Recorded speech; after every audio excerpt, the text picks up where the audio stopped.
नौजवान था और यतीम भी था। शौक बन गया दीन पढ़ने का।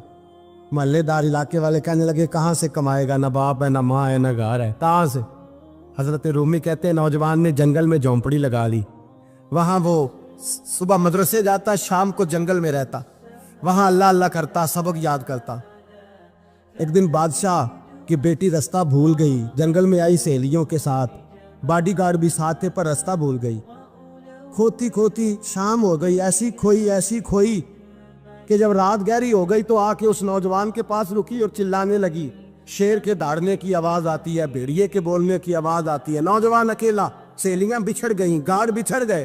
कहने लगी मैं परेशान हूँ, मुझे जगह मिल जाएगी। नौजवान कहता मैंने शहजादी देखी और मुझे भी पता था कि घर एक ही है और आग को अंदर से दरवाजा भी बंद करना पड़ता है, जंगल जानवर भी आ जाते हैं। कहते मेरी छोटी सी कुटिया में, झोंपड़ी में वो आई, रो के कहने लगी सहारा कोई नहीं, अगर मैं पीछे निकलूंगी तो भेड़िए खा जाएगा। कहते मैंने उसे जगह दे दी। अकेली औरत, चिराग जल रहा है, सबक याद कर रहा हूँ। मेरे नबी पाक ने फरमाया जहाँ मर्द औरत अकेले हो तीसरा शैतान होता है। और शहजादी, वो बच्चा कहता है सबक याद करता रहा सारी रात। वो बच्ची को कहा सो जा, पर वो कहती है नींद मुझे भी कहाँ आई। ऐसे मौक़ों पर नींद, सारी रात सबक याद करता। थोड़ी थोड़ी देर के बाद चिराग जलता तो उस पर उंगली रखता, हाथ जलता तो पीछे खींचने, फिर दूसरी उंगली रखता, थोड़ी देर के बाद जलता तो खींचने, हाथ सारा जल गया। सुबह किरणें चमकी तो कहने लगा चल निकल जा, दौड़ जा, बस बड़ा सब्र का इम्तिहान हो गया, चली जा। शहजादी बाहर निकली, सिपाही ढूंढ रहे थे। बादशाह खुद जंगल में निकला हुआ था, मेरी बेटी मिल गई। बादशाह तन्हाई में जाके कहने लगा बेटा मैं दुनिया को बताऊंगा कि मेरी बेटी खोई नहीं थी, सिपाही साथ ही थे। ये बड़ा मुश्किल होता है, बेटी तो भूल के भी रात कहीं रह पड़े तो लोग जीने नहीं देते, तो बेटा मुश्किल हो जाएगा मेरे लिए। कहाँ थी? उसने कहा नेक नौजवान के पास। उसने कहा बेटा मैं तो तेरी बात मानूंगा पर दुनिया नहीं मानेगी। अगर उस नौजवान ने किसी को बता दिया कि तू उसके पास थी तो फिर लोग मेरा जीना मुहाल कर देंगे। बेटा मैं मर जाऊंगा, मेरी मजबूरी ये है कि वो कहीं राज ना उगल दे वो नौजवान, उसे कत्ल करना पड़ेगा। औरत ने मिन्नतें की, उस बेटी ने कहा मेरे मौसम को मारोगे, रोई। और वो कहने लगा मैं बादशाह, वो मेरा अपना वकार है, मैं उसको छोड़ नहीं सकता। गिरफ्तार कर लाए सिपाही। वक्त तय हो गया सजा का। अकेले कारकोशरी में रखा गया, जो उसके खास एतबार वाले थे उनकी ड्यूटी लगाई। बादशाह ने बुलाया, पहले बिलम आया। औरत कहने लगी, बेटी कहने लगी एक दफा तो बुलाओ ना, एक सवाल बस पर्दे में रह के पूछना है और फिर जो आपका जी चाहे, मेरे मौसम को मारना तो है, तो मर्जी आपकी। सामने खड़ा किया, नौजवान पर्दे के पीछे, औरत खड़ी हो गई। बादशाह बीच बैठ गया। बीबी कहने लगी सारी रात बेदार मैं भी रही, सोया तू भी नहीं। वो जो तू चिराग के करीब हाथ लगा के जलाता था वो समझ नहीं आई। नौजवान रो पड़ा, कहने लगा क्या करूं, मैंने रसूलुल्लाह का दीन पढ़ा है, क्या करूं, मैंने हुजूर का दीन पढ़ा है। मैंने पढ़ा है कि जानी को सबसे नीचे दोज़ख के सबसे निचले दर्जे में जलाया जाए, उसे जहन्नमियों का पीप और रेशा पिलाया जाए, कंद खिलाया जाए। ये रवायतें पड़ी हुई थी।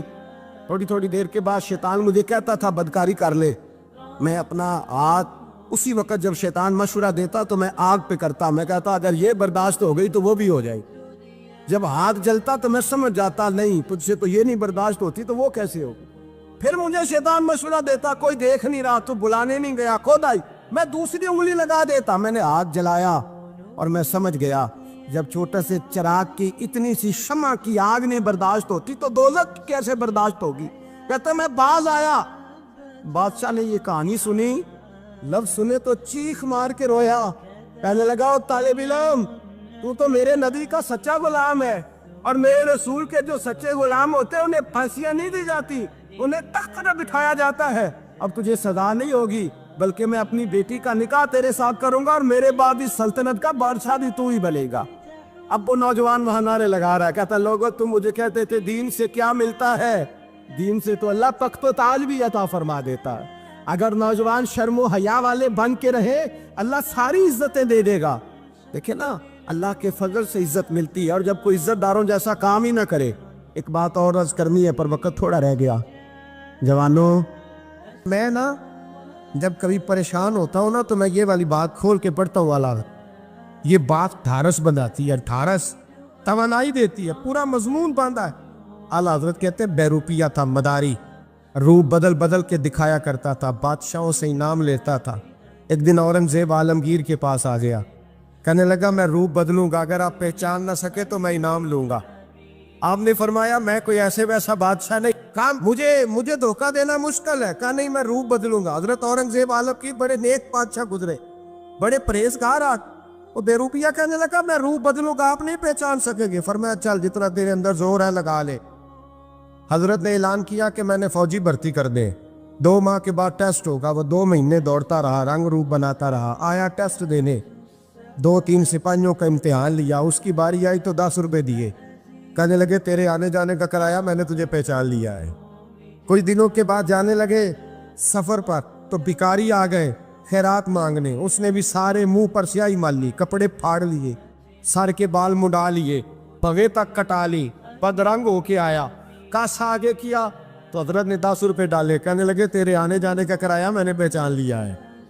کچھ دن گزرے تو ٹیچر کی ضرورت تھی. اس نے مونچھیں بڑی کر لی, داڑھی نکلی لگا لی, سر پہ جنا کیپ پہن لی, ایک شیروانی لے لی اور ہاتھ میں چھڑی پکڑ کے آیا. کہنے لگا میں استاد ہوں, 2-4 بندوں کا امتحان لیا. اس کی باری آئی تو 5 روپے دیے, 10 روپے دیے, کہا تیرا کرایہ میں نے پہچان لیا. 2 سال گزر گئے. وہ جب بھی آتا حضرت پہچان لیتے. ایک دن سفر پہ جا رہے تھے, بہت بڑا لشکر تھا, جہاد کرنے جا رہے تھے اورنگزیب عالمگیر. تو دیکھا ایک پہاڑی ہے, پہاڑی پہ لوگ جا بھی رہے ہیں آ بھی رہے. اورنگزیب عالمگیر پوچھنے لگے یہاں کیا ہے؟ کہنے لگے بابا جی بیٹھے ہیں دعا کرتے ہیں, اللہ کے نیک بندے ہیں. اورنگزیب کہنے لگے یار پرانے لوگ سارے ہی اللہ والوں کو مانتے, یہ بھی مصیبت آئی ہے جتنی نہیں آئی ہے, سارے لوگ ہی مانتے. کہنے لگے ذرا میں دعا نہ کرا لوں, بچے کام جا رہا ہوں. اورنگزیب بادشاہ تھے, بادشاہ لوگ نازک مزاج ہوتے ہیں. گھوڑے سے اترے, بڑی مشکل سے پہاڑی پہ چڑھے, اوپر گئے تو لائن لگی ہے. بابا جی غار میں بیٹھے, کہنے لگے میں نے ملنا, میں اورنگزیب ہوں. انہوں نے کہا ہمارا بابا اس طرح کا پیر نہیں کہ امیر آئے تو رنگ اور ہو, غریب آئے تو اور ہو. یہاں اگر ملنا ہے تو لائن میں لگ جاؤ, سب ایک جیسے. اب لائن میں کھڑے ہو گئے, 50 آدمی آگے تھے. کہتے ہیں 51واں نمبر تھا. تھک گیا دھوپ میں کھڑا کھڑا. جب میں پہنچا غار کے دہانے تو میں نے بابا جی کے چہرے پہ نظر ڈالی تو بڑا نورانی چہرہ, بڑی خوبصورت لب و لہجہ. میں نے کہا میرے جیسا آدمی بھی پگڑی باندھ لے تو اچھا لگنے لگ جاتا ہے, بڑا خوبصورت انداز. کہتے ہیں میں ان کے پاس اتحیات کی حالت میں بیٹھ گیا. میں نے کہا حضور میں جا رہا ہوں جہاد کرنے, دعا کرنا. بزرگوں نے ہاتھ اٹھائے, اللہ اس کی مدد فرما, دین کو غلبہ عطا فرما, اسے دین کا سچا پکا سپاہی بنا. پھر تھپکی دی, 2-4 نصیحتیں نکال ڈالی. دیکھنا ظلم نہ کرنا, زیادتی نہ کرنا, جب تم جیت کر نہ کرنا, غرور نہ کرنا, نصیحتیں بھی کر دی. کہتے ہیں اب جب میں اٹھا تو 2-4 دینار بطور نذرانہ مسلح کے نیچے رکھے, اور الٹے قدم جب میں غار سے اترا انہوں نے رومال جھاڑا اور اٹھ کے کھڑے ہو گئے. کہنے لگے آج نہیں تو نے پہچانا, آج نہیں تو نے پہچانا, میرا انعام بنتا ہے, آج نہیں پہچانا, لا پیسے. اورنگزیب کہنے لگا یار تو نے حد کر دی, کہاں چڑھا کہاں کھڑا رہا, دھوپ میں تھک گیا, کمال کر دی بھائی تو نے. پتا تو کیا لے گا, اب تو دیکھ جلدی بتا, وہ کتنے لوگ پیچھے دھوپ میں کھڑے ہیں, لشکر سارا کھڑا ہے, کیا لے گا؟ اس نے کہا سب سے قیمتی ہیرے وہ ہے جو تیرے سر کے تاج میں لگے ہوئے, مجھے تیرا تاج چاہیے. او بھائیو سننا اور یاد رکھنا, میرے اعلیٰ حضرت کہتے ہیں بادشاہ نے سر کے اوپر سے تاج اتارا, بہروپیے کے قدموں میں رکھا اور کہنے لگے یہ لے, اور یہ تو تیرا مانگنے پر میں نے دیا ہے نا, میں واپس آتا ہوں تو آنا میں اپنی مرضی سے بھی تجھے دوں گا. تو نے اورنگزیب جیسے بندے کو دھوکہ دیا, آنا میں اس وقت بھی دوں گا. وہ دے کر بس بات ختم ہو گئی, حد ہو گئی. دے کر کہتے ہیں جب میں پلٹا نا واپس, بہروپیے نے آواز دی بادشاہ ٹھہر جا. تو میں نے پلٹ کے دیکھا تو کہنے لگے یہ اپنا تاج لے جا, اٹھا اور لے جا. میں نے کہا 2 سال بیت گئے تجھے محنت کرتے, آج قابو آیا تو لے جاؤ. کہنے لگا لے جا, مسئلہ سمجھ میں آ گیا. میں نے کہا مجھے بھی تو سمجھانا. کہتے ہیں وہ پھوٹ پھوٹ کے رویا, اس کی آنکھیں برس پڑی, سیلاب کی طرح آنسو بہہ نکلے, تڑپا اور رو کے کہنے لگا بادشاہ میں نے جھوٹ موٹ رسول اللہ کی غلامی اختیار کی تھی, جھوٹ موٹ کی داڑھی, جھوٹ موٹ کی پگڑی, جھوٹ موٹ کا فقر, میں نے جھوٹ موٹ نبی پاک کا لباس پہنا ہے, تو تیرے جیسے بادشاہوں کے تاج میرے قدموں میں آ گئے ہیں.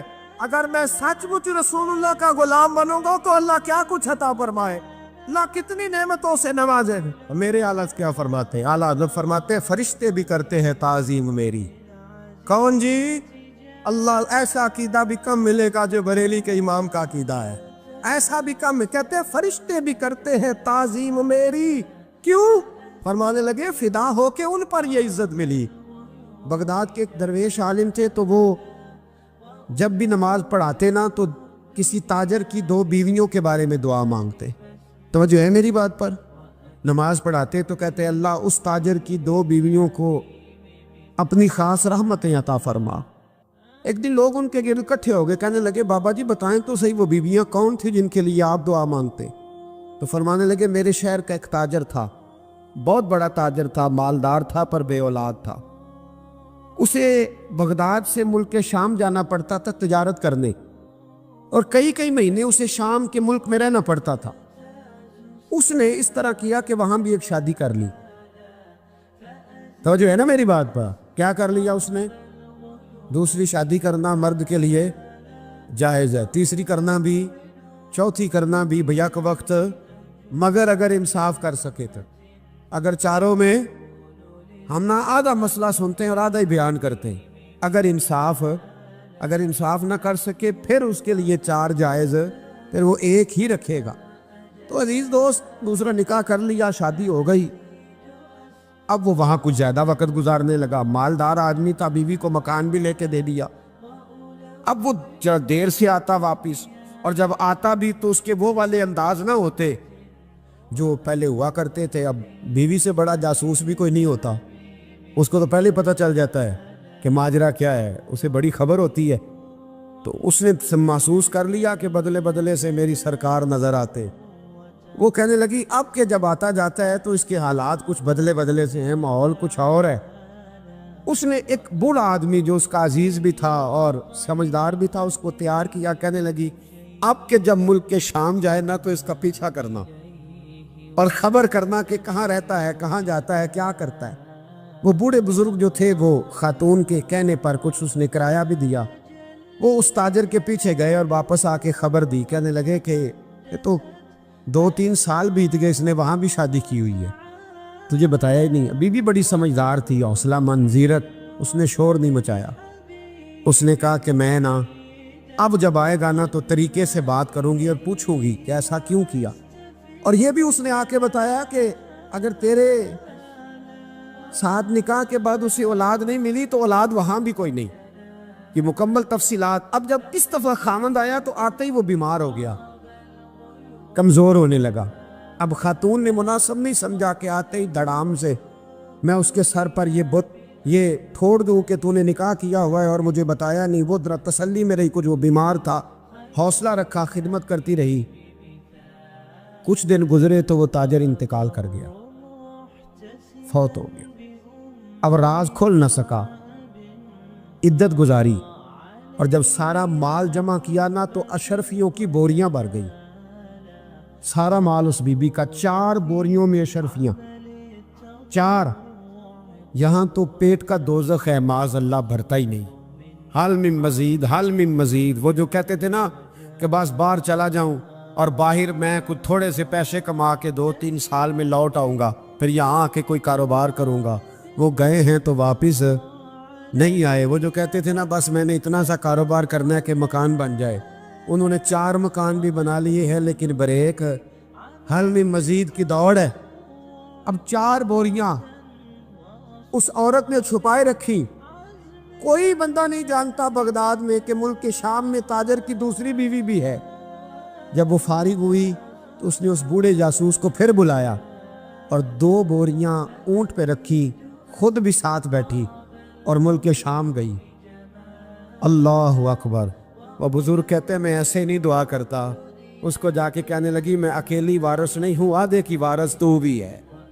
मैं अकेली वारिस नहीं, ये तक़सीम विरासत है, आधी की वारिस तू भी है। तो रख अपने पैसे, मुझे पता है उसने निकाह किया था पर मुझे बताया नहीं था, तो रख अपने पैसे, मैं तुझे दे रही हूँ, आधे तेरे हैं आधे मेरे हैं। उसने नजर उठाई तो रो पड़ी, कहने लगी नहीं अब ये सारे तेरे ही हैं, اگر تو اللہ سے ڈرتی ہے تو میں بھی رب سے ڈرتی ہوں، اگر تو مصطفیٰ کریم کا کلمہ پڑھتی ہے تو میں بھی اسی نبی کی ماننے والی ہوں۔ کہا بات کیا ہے، میرا کیوں ہے سارا؟ تو وہ خاتون کہنے لگی وہ 2 سال 3 سال سے میرے ساتھ نکاح تھا اور اس نے بتایا تھا مجھے کہ میری بیوی بھی ہے، اور میں غریب تھی تو میرے والدین کو بھی بتایا تھا کہ میری دوسری شادی ہے۔ یہ مکان اس نے مجھے لے کے دیا تھا، میرے تمام اخراجات وہ پورے کرتا تھا، نان و نفقہ کا خیال رکھتا تھا، لیکن اب کہ جب وہ آیا تو وہ بیمار تھا۔ اس نے مجھے بتایا کہ مجھے طبیب نے بتایا ہے کہ میں شدید بیمار ہوں، شاید بچ نہ سکوں۔ تو کہنے لگی وہ مجھے کئی لاکھ روپے بھی دے گیا اور جاتے دفعہ مجھے طلاق بھی دے گیا، فارغ کر گیا۔